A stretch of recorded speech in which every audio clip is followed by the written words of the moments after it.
Des clichés d'une autre époque, témoins d'un passé de la culture bretonne. C'est un peu ce qui colore les photos de cette famille. Mère et fils, ils continuent de faire vivre l'histoire familiale de ces photographes spécialisés. Mon père il a fait son apprentissage chez Legrand à Quimper.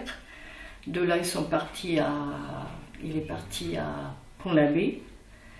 Et c'est de là, après, en 48, il voulait être autonome.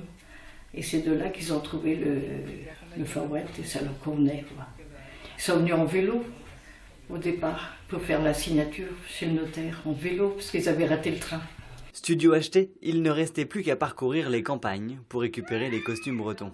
À ce moment-là, les gens s'en débarrassaient. Et puis de fil en aiguille, les photos ont fait parler d'elles et le succès de ces poses en costume s'est développé.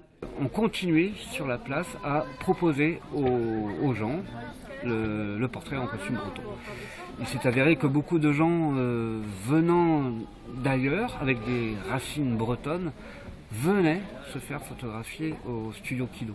Petit à petit, ma maman a repris le flambeau, toujours dans la photographie traditionnelle, mais avec cette niche de portraits, de modèles habillés en costume breton. Et puis en 2013, Marco, le fils, reprend l'appareil photo, mais cette fois-ci en extérieur.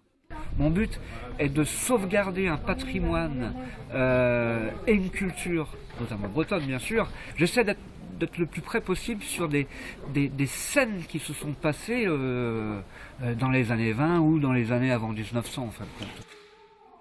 L'histoire des Kido et leurs photos sont à retrouver dans un ouvrage qui leur est consacré, mais aussi sur internet, photobraise.com.